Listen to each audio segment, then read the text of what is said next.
less than a week since I called on this House to show the courage of our predecessors, we see clearly before us the test of our times, a crossroads in our history. So with permission, Mr. Speaker, I'll update the House on my efforts to secure a strong, just and lasting peace following Russia's vile invasion of Ukraine. Mr. Speaker, it begins in this House, where on Tuesday I announced the biggest sustained increase in defence spending since the Cold War. Yeah. A recognition of the fact that once again we live in an era where peace in Europe depends upon strength and deterrence, but also a rediscovery of the old post-war argument, long held on these benches, that economic security is national security. Yeah. Because, Mr. Speaker, the demands we now have to make of Britain must come alongside a new foundation of security for working people. The tough choices that we made last week, they are not done. We must use the process of getting to 3% of our national income spent on defence to fundamentally rebuild British industry, use our investment in military spending to create new jobs and apprenticeships in every part of the country. Yeah. And that's why last night I announced a deal that perfectly symbolises the new era. A partnership with Ukraine that allows them to use £1.6 billion of UK export finance to buy 5,000 air defence missiles manufactured in Belfast. Yeah. Mr. Speaker, that means UK jobs, UK skills, UK finance pulling together for our national interests, putting Ukraine in the strongest possible position for peace and protecting innocent civilians from the terror of Russian drones. Mr. Speaker, my efforts continued on Thursday when I met President Trump in the White House to strengthen our relationship with America. Now, what happened in his subsequent meeting with President Zelensky is something nobody in this House wants to see. But I do want to be crystal clear. We must strengthen our relationship with America. For our security, for our technology, for our trade and investment. They are and always will be indispensable. And we will never choose between either side of the Atlantic. In fact, Mr. Speaker, if anything, the past week has shown that that idea is totally unserious. Yeah. Because while some people may enjoy the simplicity of taking a side, this week has shown with total clarity that the US is vital in securing the peace we all want to see in Ukraine. So I welcome the opportunity for a new economic deal with the US, confirmed by the President last week, because it's an opportunity I'm determined to pursue. I welcome the positive discussions we had on European security, including his clear support for Article 5 of NATO. I welcome the understanding from our dialogue that our two nations will work together on security arrangements for a lasting peace in Ukraine. I also welcome the President's continued commitment to that peace, which nobody in this House should doubt for a second is sincere. Mr. Speaker, I now turn to the events of this weekend and the moving scenes that greeted President Zelensky as he arrived in London on Saturday. Yeah. Mr. Speaker, I saw for myself he was taken aback when the crowd in Whitehall cheered at the top of their voices, and they were speaking for the whole of our country. Yeah. A reminder that this government, this House and this nation stand in unwavering support behind him and the people of Ukraine. Yeah. Mr. Speaker, we resolved together to move forward the strong cause of just and lasting peace in Ukraine. And then on Sunday, I hosted European leaders from across our continent, equally committed to this cause, including President Macron, Prime Minister Meloni, the leaders of NATO, the European Commission and Council, and the Prime Minister of Canada, a vital ally of this country, the Commonwealth and Ukraine, responsible for training over 40,000 Ukrainian troops. I also had the privilege beforehand of speaking online to the leaders of Estonia, Lithuania and Latvia, each of whom, as close as they are to the front line with Russia, stressed the urgency of the moment. And, Mr. Speaker, it was a productive summit. Together we agreed a clear strategy that the United Kingdom, France and our allies will work closely with Ukraine on a plan to stop the fighting, which we will then discuss directly with the United States. It's a plan that has 4 clear principles, which I'll now share in full with the House. First, that we must keep the military aid to Ukraine flowing, keep increasing the economic pressure on Russia, and to that end, alongside our partnership on air defence, we're doubling down on military aid. Already this year, we've taken our support to record levels. But on Saturday, we also agreed a new £2.2 billion loan for Ukraine, backed not by the British taxpayer, but by the profits from frozen Russian assets. Second, Mr. Speaker, we agreed that any lasting peace must guarantee the sovereignty and security of Ukraine, and that Ukraine must be at the table when negotiating their future. That is absolutely vital. Third, we agreed that in the event of a peace deal, we will continue to boost Ukraine's defences and Ukraine's deterrence. And finally, fourth, we agreed to develop a coalition of the willing, ready to defend a deal in Ukraine and guarantee the peace. Mr. Speaker, after all, the Ukrainian position is completely understandable. For them, the war did not begin 3 years ago. That was merely the latest and most brutal escalation. They have signed agreements with Putin before. They've experienced the nature of his diplomacy and the calibre of his word. We cannot accept a weak deal like Minsk again. No, we must proceed with strength, and that does now require urgently a coalition of the willing. Mr. Speaker, we agreed on Sunday that those willing to play a role in this will intensify planning now.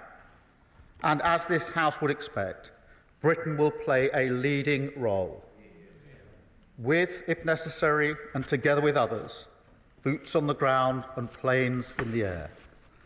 Mr. Speaker, it is right that Europe do the heavy lifting to support peace on our continent. But to succeed, this effort must also have strong US backing. I want to assure this House I take none of this lightly. I've visited British troops in Estonia, and no aspect of my role weighs more heavily than the deployment of British troops in the service of defence and security in Europe. And yet I do feel very strongly that the future of Ukraine is vital for our national security. Russia is a menace in our waters and skies. They've launched cyber attacks on our NHS, assassination attempts in our streets. In this House, we stand by Ukraine because it's the right thing to do. But we also stand by them because it's in our interest to do so. Because if we do not achieve a lasting peace, then the instability and insecurity that has hit the living standards of working people in Britain, that will only get worse. And Putin's appetite for conflict and chaos, that will only grow. So a strong peace, a just peace, a lasting peace, that has now to be our goal. It is vital, it is in our interests, and its pursuit, Britain will lead from the front for the security of our continent, the security of our country, and the security of the British people. We must now win the peace. And I commend this statement to the House. I come to the Leader of the Opposition, Kemi Bedrock. Mr. Speaker, I thank the Prime Minister for advance sight of his statement and also for our conversation earlier today. The United Kingdom is a free, democratic and sovereign country. We recognise that Ukraine is fighting for her survival and fighting to have the same freedom, democracy and sovereignty which all of us here enjoy. That is why both the opposition and the government are fully committed to supporting Ukraine and President Zelensky. I was also glad to see His Majesty the King welcome President Zelensky at Sandringham. As I said at the weekend, President Zelensky is a hero. He is a symbol of the bravery of the Ukrainian people. There are, of course, many areas where the Prime Minister and I disagree, but now is the time for us to discuss where we do agree. I welcome all of his actions this weekend to convene European leaders, as well as the focus on economic security using UK export finance to support British jobs. As the Prime Minister knows, we welcomed the uplift in defence spending to 2.5% of GDP by 2027. We also support the use of foreign aid to achieve this. We welcome a commitment to reach 3% in the years ahead, and we will support him in taking difficult spending decisions, including on welfare. And we will return to the details of how the government will fund this in the near future. But for now, it is right that the Prime Minister is working with allies in Europe and with the United States to bring peace to Ukraine and not a surrender to Russia. As part of this, the Prime Minister has suggested that British troops could be deployed in Ukraine. There are obviously a range of possible options for what such a deployment could look like, and we are keen to work with the government, but we will need details of any such plan. This will be a difficult but significant step. I know many in Parliament and across our country will be interested in what this entails, and I ask him to work with us so there can be effective scrutiny.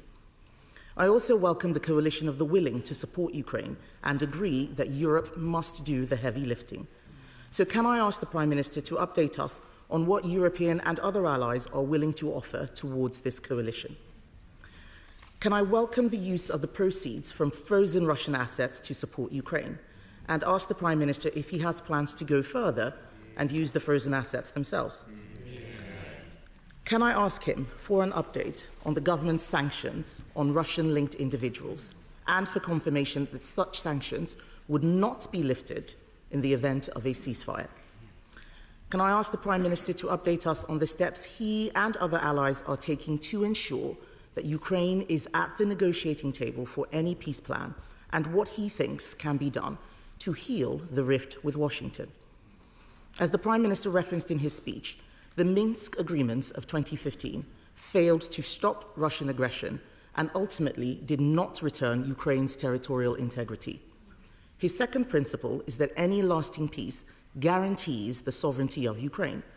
So can I finally ask how the Prime Minister will work to ensure we avoid a repeat of the Minsk agreements and how we can ensure that any peace fully protects Ukrainian sovereignty? At times like these, it is so important that we stand together to defend shared values and the fundamental, basic principle that aggressors should not win. The Prime Minister will have our support to do that and to ensure that we continue to uphold those values all of us in this Parliament hold dear. Prime Minister. Can I thank her for her message in our discussion this morning? And can I thank the Leader of the Opposition for her support for the measures that we are taking. It matters across this House that we are united on this issue. It matters to the Ukrainians and to President Zelensky.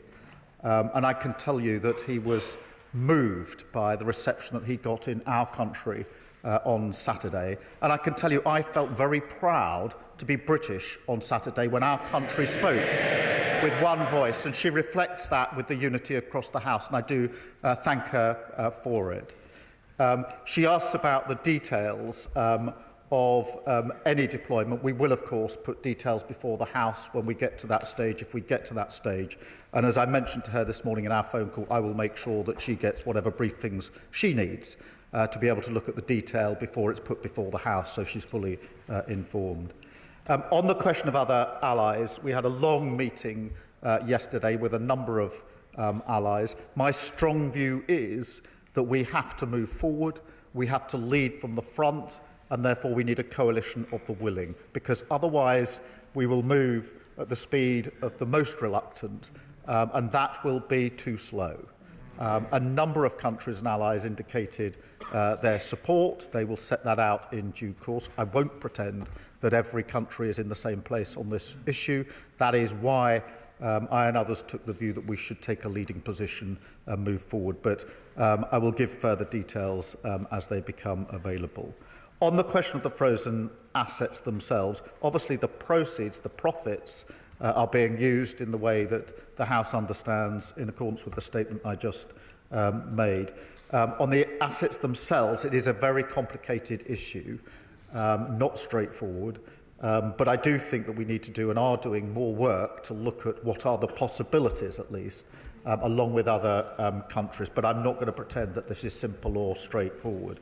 On the sanctions, we introduced the heaviest sanctions last week that we've put in place, and she is quite right. They must not be lifted just because there's a cessation in the fighting. They must be kept in place as a vital part of our armoury, something which didn't happen with Minsk, and she's quite right to say that we have to avoid the mistakes of the past, which is why a security guarantee is so important, a guarantee that we should lead, but needs US backing if it's to act as a proper guarantee. And of course she's right to say Ukraine must be at the table in any discussions about the future of Ukraine, and I think that's a common position across the House. Thank you.